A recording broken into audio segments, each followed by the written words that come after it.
Bonjour, bienvenue à C'est notre histoire. Aujourd'hui, nous allons parler de quincaillerie avec mon ami Claude Lalime, qui est le fils de M. Gérard Lalime.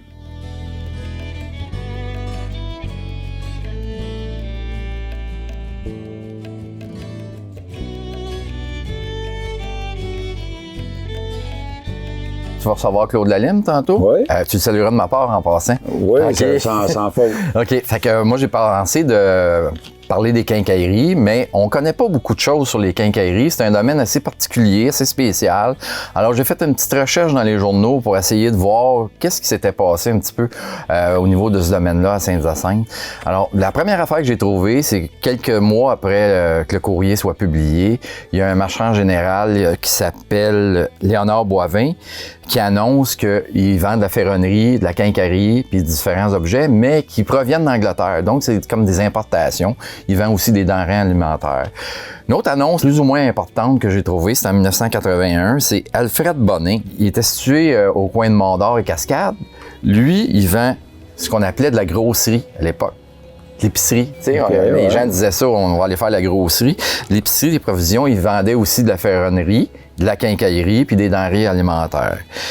Un autre, un petit peu vers la fin du 19e siècle, c'est Samuel Bourgeois, qui était situé à l'angle de Saint-Antoine et Saint-Simon, qui était situé là. Alors, lui-ci, c'était une quincaillerie là, qui était... qui vendait un peu de tout comme les autres. Il vendait même des armes à feu. Fait que je sais pas si tu te rappelles, il y a eu le feu de la place Frontenac, là, il y a quelques mois. Quand j'ai fait ma recherche, j'ai trouvé que lors de l'incendie de 1903, tout ça avait passé au feu, mais l'emplacement de Samuel Bourgeois, comme il vendait des armes à feu, des munitions, les pompiers ont eu assez de difficultés parce que quand le feu est arrivé là, il y a eu plusieurs explosions. Fait que ça a été assez impressionnant ce qu'on lit dans les journaux. Au début du 20e siècle, ça commence à se spécialiser parce que les endroits où on vend ce type de matériel-là, on commence à plus vendre de denrées alimentaires, on se spécialise. Par exemple, il y a un magasin qui s'appelle chez Lefebvre et Larivière, qui est situé place du marché. Ben, lui, il vend des clous, de la vitre, du mastic, du vernis, de la peinture, des pelles, des fourches, puis il vend du matériel de forge, donc de l'acier. Fait qu'on voit, là, ça commence à se spécialiser. Les plus vieux d'entre nous qui écoutent cette émission vont sûrement se souvenir de la quincaillerie A. Blondin et Fils, ou A. Blondin, qui était situé au coin du Clos et des Cascades. Je me souviens pendant longtemps, comme enfant, je passais là, puis il y avait comme des lettres qui marquaient A. Blondin sur le trottoir en or. C'était comme doré. OK. Bien, ça, c'était un endroit assez bien connu, bien coté. En plus de vendre des matériaux comme de la plomberie, des matériaux de construction, peinture, tapisserie, articles de cuisine, des outils, bien, au troisième étage, il y avait des allées de quilles. Fait qu'il y avait des gens qui allaient jouer au quilles chez Blondin, puis eux aussi, il y avait un département de Noël. Donc, quand la période des fêtes arrivait, ils faisaient un département spécial, ils faisaient venir un Père de Noël. Il y a un autre moment particulier au niveau des quincailleries qui est intéressant, c'est les années 40. Tu sais qu'il y a beaucoup de monde qui vont se souvenir de la quincaillerie Vincent, qui était située au coin de Saint-Joseph et Cascade. Le célèbre serrurier. Oui, c'est ça. Alors, M. Vincent s'est établi en 1940, mais pas longtemps après. Tu sais où est-ce qu'il y a la galerie d'art, le 1855, là? Il y a une autre quincaillerie qui s'est installée là, qui s'appelle Gendron et Fils. Puis quelques années plus tard, il y en a une au coin de Cascade, Hôtel-Dieu, c'était à la quincaillerie Masca. Donc, on peut dire que dans les années 40, un petit peu avant qu'arrive la quincaillerie Lalime puis la quincaillerie Gagnon, il y avait une énorme concentration de quincailleries au centre-ville. Il y avait ces trois-là. Il y avait Bourgeois qui était là, il y avait Blondin, puis il y avait Donat Bouchard qui en avait une. Lalime et Cadorette. Lalime et Cadorette aussi. Donc, tu sais, c'était des petites quincailleries vraiment de quartier, comme les épiceries de quartier étaient à l'époque, là, tu sais, avant qu'on arrive avec des grandes surfaces. Alors, tantôt, je t'ai parlé de quincaillerie Gagnon. Donc, c'est M. Henri Gagnon, le père d'André, qui avait déjà une petite shop à bois, une petite usine à bois, qui travaillait le bois, qui a décidé de changer ça en quincaillerie en 1950. Et son fils André a pris la relève, puis c'est en 1970 qu'il a déménagé une première fois sur le boulevard La Framboise, un petit peu en face là, du centre d'achat. Et ensuite, ben, il est arrivé là, M. Gagnon, en 1970, mais il y avait de la compétition. parce que la compétition s'est installée pas longtemps après sur le boulevard Casavant avec le Canadian Tire. Parce qu'il ne faut pas le négliger, le Canadian Tire. Auparavant, il était situé où il y a la vitrerie Ménard sur Dessol. C'était plus un garage, mais quand ils ont transféré puis qu'ils sont installés sur le boulevard Casavant, ben là, c'est un Canadian Tire comme on le connaît actuellement, où on vend des matériaux, un petit peu une grande quincaillerie, mais qui se spécialise aussi en automobile, tout ça. Alors, André, ça fait un petit peu le tour là, des quincailleries, puis je pense que je vais laisser Claude, que tu vas rencontrer tantôt. Là. Je vais aller voir Claude Aline, puis j'oublierai pas de le saluer de ta part. Ah, ben t'es bien gentil. Merci beaucoup.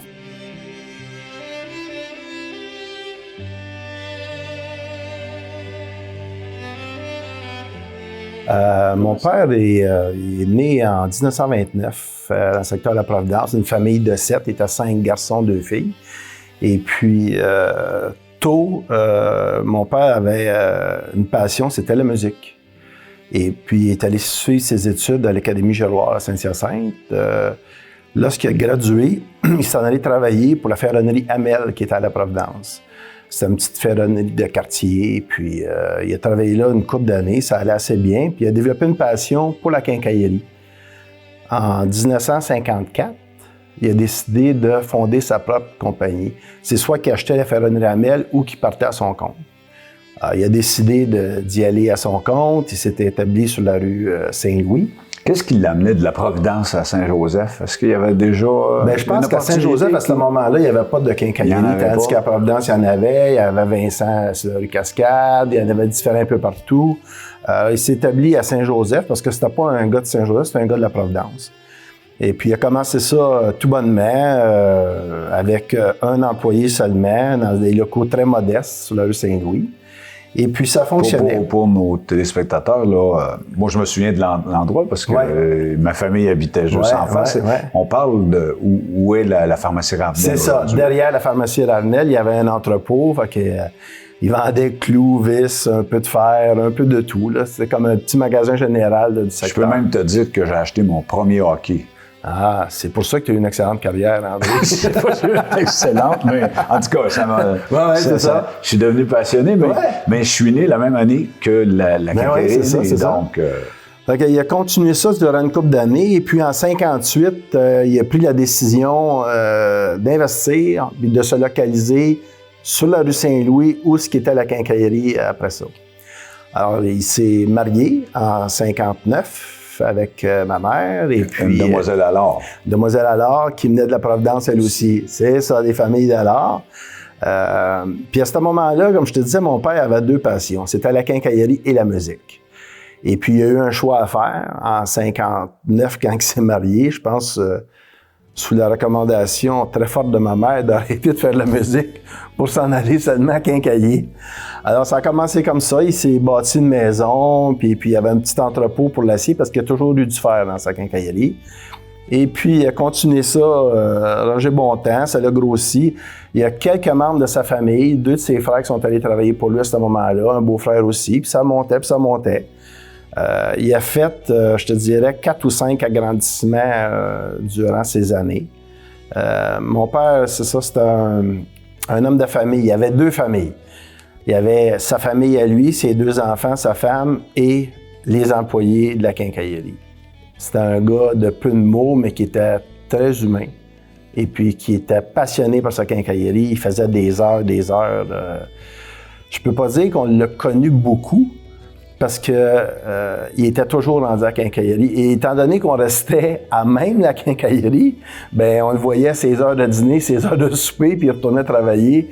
C'était 6 jours et demi par semaine. Il prenait le dimanche après-midi de congé jusqu'à temps que là, ça devienne ouvert 7 jours par semaine. Ouais. Puis quand on parle aux gens de Saint-Hyacinthe, des gens de son époque, là, puis on parle de Gérard Lalime, les gens disent travaillant. Oui, c'est ça. Travaillant. Oui, travaillant toujours. Il aimait ça. Il avait une passion pour ça. Ça n'arrêtait pas, là. C'était sa vie, la quincaillerie. C'était sa vie, franchement. Mais il était quand même très intuitif. Il avait... Oui. Écoute, c'était un bon entrepreneur. Il avait du pif. Il avait les moyens du bord, il a commencé ça avec des moyens du bord, il est endetté énormément, il a monté ça, il a travaillé, il réinvestissait ses profits pour agrandir, pour grossir sa quincaillerie. C'était vraiment un bon entrepreneur, mais son succès est dû qu'il était extrêmement travaillant et passionné de son domaine. À une certaine époque, la quincaillerie Gérard Lalime, c'était une des 2 plus grosses quincailleries de la région. Oui, écoute, ça fonctionnait, là. Juste te dire, il y avait différents départements, de la peinture, de la plomberie, de la ferronnerie, des outils, du cadeau, des jouets, de l'acier, des piscines. Il a même vendu des années jusqu'à 200 piscines hors terre. C'était de la piscine, ça, là. Non, ça fonctionnait super bien. Il y a eu vraiment une belle carrière.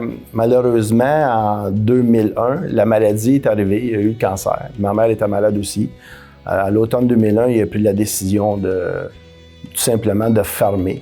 Il avait voulu vendre une couple d'années auparavant, puis il y avait une entente. Puis finalement, c'est mon père qui a cancellé la transaction le 31 décembre. À minuit, il a décidé qu'il mourrait avec sa quincaillerie, puis il ne voulait plus vendre à ce moment-là. C'était une longue liquidation. Oui, ça a duré un an. Ça avait étonné un peu tout le monde. Mais je pense que ton père avait eu le flair de savoir qu'il y arrivait là, des Rona, des BMR, des choses comme ça. Des grandes surfaces. Puis des Gérard Lalime, c'est unique. Oui, c'est ça. C'était plusieurs agrandissements, c'était pas un plancher. La business était bonne, ça fonctionnait encore. Le personnel était plus âgé qu'ailleurs, attaché. C'est du personnel qui était là depuis 30, 35 ans, 40 ans. C'est ça, il y avait des jeunes étudiants l'été, mais c'était tout du personnel qui était là depuis je sais pas combien d'années, qui ont parti ça avec. Puis il y avait du bon personnel aussi. C'était du monde compétent à ce moment-là, qui connaissait le département, le domaine. Puis c'est ça, c'était un coup dur aussi pour eux autres à ce moment-là. Parce que c'était pas évident. Tu sais, quand ça fait 30-35 ans que tu es à la même place, tu t'en vas travailler ailleurs, soit pour la compétition ou dans tout autre domaine. Mais c'est bien différent. Mais c'était une belle carrière. Mon père a vraiment eu une belle carrière, puis on en est bien fiers. Même si mon frère et moi, on ne l'a pas connu beaucoup. Moi, je l'ai connu un peu. J'ai travaillé pendant 4 ans de temps à la quincaillerie quand j'ai fini mes études. Mais on peut être fier de son accomplissement, de ce qu'il a fait. C'était un grand homme, un grand entrepreneur à Saint-Hyacinthe. Oui, il est reconnu comme tel à Saint-Hyacinthe. Puis c'est un peu le but de notre émission, pour faire partager un peu, pour qu'on n'oublie pas Gérard. Là, c'est ça. Moi, j'ai vu Gérard, je le voyais souvent, mais il me disait « Bonjour, mon petit bourgeois », puis c'était fini. Là, il s'en allait travailler. Il travaillait. C'est comme je disais tantôt, vu qu'on était aux côtés de la quincaillerie, les clients venaient chez nous le soir à 8 heures quand ils étaient mal pris. On avait une grosse clientèle rurale de cultivateurs. Et puis, ils savaient que mon père était là 7 jours par semaine, 24 heures par jour. Fait que ça arrivait à 10 heures le soir, ça venait cogner à la maison. Gérard, j'ai un problème dans l'étable ou quelque chose. Fait que, il était tout le temps disponible. C'est un créneau très c'est ça. Très important. Je dirais que 75% de la business, c'était les campagnes et les alentours. Puis dans chaque campagne, il y avait des magasins généraux à ce moment-là, puis ils venaient chercher le stock chez mon père. Mon père lui faisait des rabais. Il venait chercher le stock le lundi pour la semaine, où il y avait une grosse clientèle, puis c'était vraiment la clientèle de mon père. De 54 à 59, 60, qu'on a déménagé un peu plus haut sur Saint-Louis. C'est ça, 59. Et c'est là qu'est apparu, je sais pas si je me souviens bien, comme un dôme, là. C'était ça au début? Ça, c'est plus tard. Le dôme est arrivé, je te dirais, en 65 environ. 64-65, c'est là qu'il a bâti le dôme pour avoir de l'acier, parce que où ce qui était l'acier, sur la rue Saint-Louis, mon père voulait partir d'un département de plomberie puis de peinture. Fait qu'il s'est servi de ce local-là, puis il a transféré l'acier en arrière, dans un dôme, pour avoir plus de choix aussi dans l'acier. C'était le vendeur d'acier. Donc, de 59 à 65, on est toujours... Il n'y a pas d'agrandissement. Non, il n'y a pas d'agrandissement. Il arrive le dôme en 65. C'est ça. Après ça, il y a eu un agrandissement. Le dernier agrandissement, je te dirais que ça s'est fait pas mal... aux alentours de 72, 73 à ce moment-là. Okay. Un sous-sol, un deuxième étage. Deuxième étage en arrière, là, le département des cadeaux, puis il y avait le département du sport au deuxième étage. C'est ça. Ça s'est fait pas mal à ce moment-là. Puis, il y avait... il partait de la rue Saint-Louis jusqu'à la rue Messier en arrière. Ça faisait toute le quadrilatère. Ouais, moi, je me souviens que la rue Messier n'existait pas au début. Non, mais non, c'était un champ. C'était les Ils ont Sœurs obligés de faire une Sainte-Marthe. rue. C'est ça, c'était les Sœurs Sainte-Marthe qui étaient en arrière. Mais non, hein, c'est ça, il a fait ça. Puis moi, en 86, j'ai acheté la division d'acier de mon père, a déménagé plus loin encore sur la rue Saint-Louis. Donc le Dôme, à ce moment-là, est devenu un entrepôt. Parce que mon père avait des entrepôts à différents endroits. Il y en avait à Deauville, il y en avait à Saint-Joseph. Donc là, il a pu tout ramener, tout l'overstock qu'il y avait dans le Dôme en arrière. Il avait fait 2 étages pour mettre tout son overstock. Mais toi, Claude, tu as toujours été associé à la quincaillerie. Ouais. Mais tu as travaillé pour la quincaillerie, mais toujours, toi, ton champ de prédilection, c'était l'acier. Oui, c'est ça. Okay. C'est ça. Moi, l'acier, c'était une des forces de Gérard Lalime. Oui, c'est sûr. Parce qu'il faut rappeler aux gens qu'aujourd'hui, il y a 3 grandes quincailleries à Saint-Hyacinthe, puis on oublie Home Hardware qui est au centre-ville, qui est très bien, là, mais qui n'a pas de cour à bois, etc. Ton père n'avait pas de cour à bois, mais il y avait l'acier et d'autres domaines. Puis il faut penser, pour les gens là, qui... Bien, aujourd'hui, on a BMR qui s'appelait Conrad Laflamme, qui était une cour à bois à un coin de rue et demi, à peu près. C'est ça, 2 coins de rue. Donc, il n'y avait pas besoin, tu sais, il n'y avait pas de communication avec Conrad. Il n'y a jamais eu d'intérêt pour le bois, mon père. Lui, c'était l'acier qu'il voulait avoir, puis il n'y en avait pas d'autres dans le coin, évidemment. Et il y avait un vendeur d'acier à Granby, un vendeur d'acier à Drummondville. La balance, c'était à Montréal, ou à Saint-Jean, il y en avait un aussi à ce moment-là. Fait que ça, quand il a commencé, mon père, là, déjà sur la rue Saint-Louis, derrière la pharmacie Ravenel, il y avait un peu d'acier à ce moment-là. OK. Puis toi donc, tu as passé des années dans l'acier, tu es devenu un... Moi, c'était mes jobs d'été. OK, c'était tes jobs d'été. C'est devenu ta spécialité. Ouais. Et là t'acquiers, toi, une entreprise à Drummondville, si je me souviens bien. C'est ça. Le 3 janvier 84, j'ai acheté une entreprise à Drummondville qui était en faillite. J'ai acheté la bâtisse. J'ai gardé le personnel. Puis j'ai commencé à repartir la business parce que moi, la quincaillerie, j'avais plus ou moins d'intérêt pour ça. Le commerce de détail, ça ne me disait pas grand-chose. Puis j'avais vécu dans ça.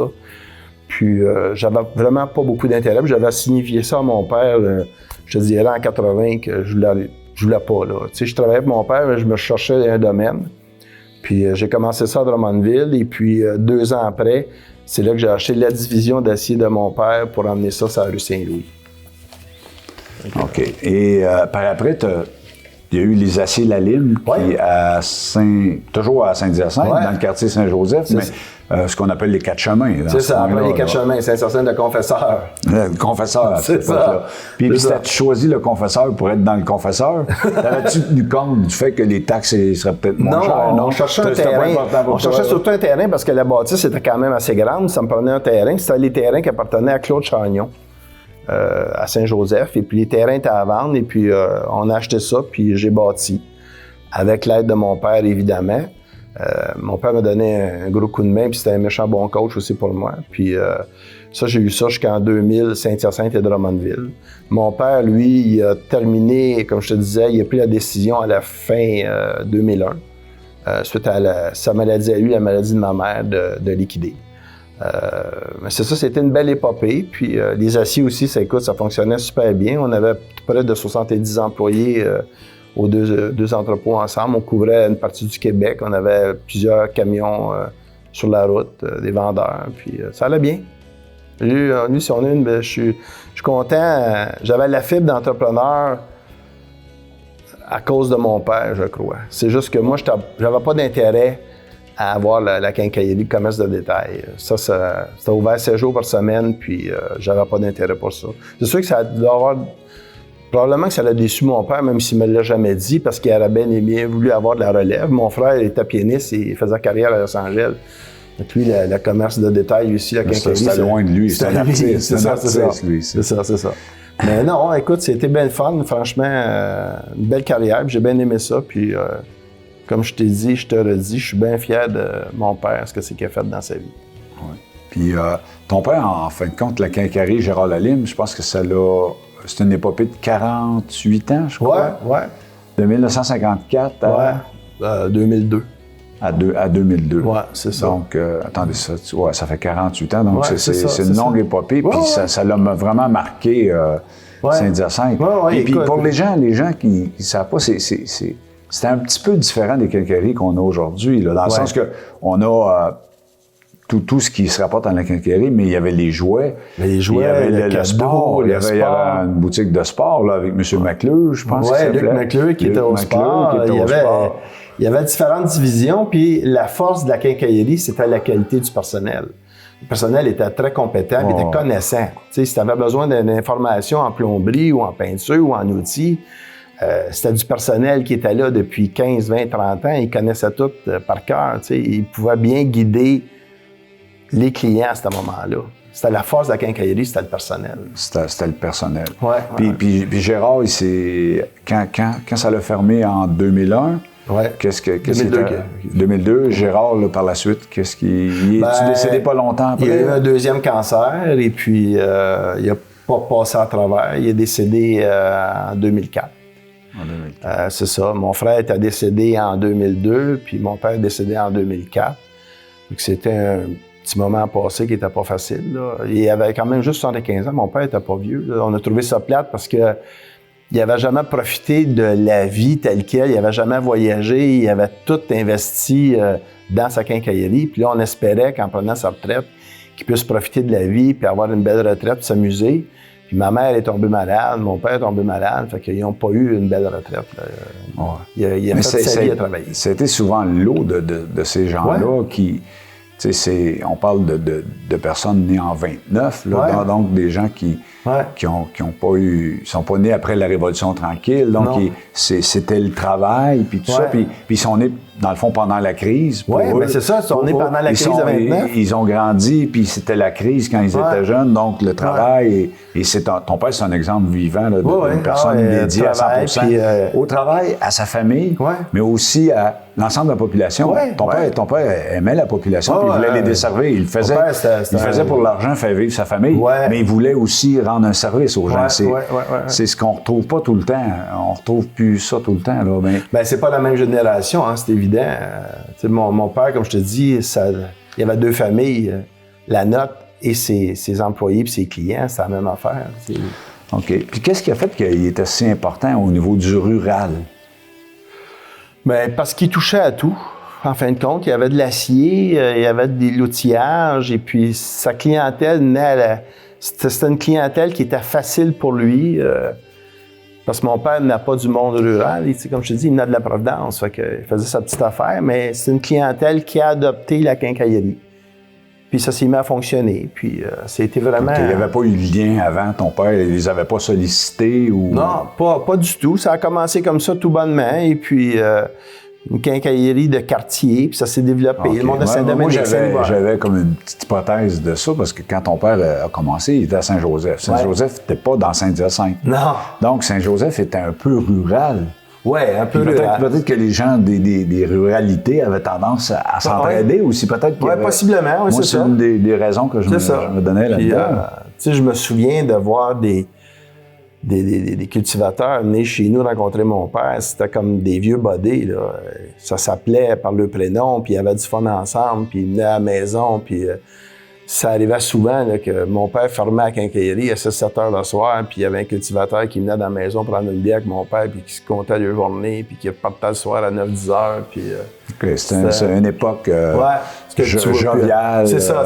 Une époque joviale, les gens aimaient la vie, etc. Mais on l'aime toujours, là, mais c'est différent. C'est un monde réussir à ce moment-là, je pense que c'était... Si tu étais travaillant, c'était plus facile qu'à cette heure. Tu avais moins de problèmes à rencontrer. T'sais, si tu étais travaillant, bien, d'après moi, tu avais des maudites bonnes chances de réussir. Et ton père avait ça, quand on parle de l'entrepreneuriat de ton père, ses qualités de leadership. C'est ça. Et de respect, je pense que... respect. Moi, ce que je dirais, le mot que je dirais, ton père, il respectait ses employés. Parce que venant de Saint-Joseph, j'ai côtoyé ton père, là, je l'ai vu, mais il respectait ses employés puis il respectait ses clients. Il était affable, avenant. C'est vrai. Donc, il était... Je pense que tu le décris bien en disant ça, que mon père était respectueux puis il était passionné. Et c'est un peu le but de cette émission-là, moi étant du Centre d'Histoire, puis avec nos gens de télé, on fait des émissions qui vont durer à perpétuité parce que ça va être numérisé, puis tout ça. Puis de faire connaître Gérard Lalime, puis la quincaillerie Gérard Lalime, ben, c'est un des buts qu'on recherche. Puis, ça fait que là-dessus, ben... Moi, écoute, je te remercie beaucoup d'avoir pensé à mon père. Je pense que c'est un beau geste de votre part. Ouais. Mais on pensait à toi aussi. On a pensé à toi, mais on savait que tu pouvais nous le rendre, puis tout ça. Puis ton père, qui était un homme de peu de mots que pas grand monde connaisse, mais qui a été... puis qui a eu une quincaillerie. C'est ça. Probablement que mon père n'aurait même pas accepté de passer une émission comme ça. Il était loin des projecteurs, c'était pas son style. Mais pour nous, là, en tout cas, surtout moi de Saint-Joseph, on a toujours été très fiers de la quincaillerie de Lalime, puis de dire qu'on connaissait Gérard, c'est ça. Fait que, merci Claude, c'était une bonne entrevue, puis au plaisir.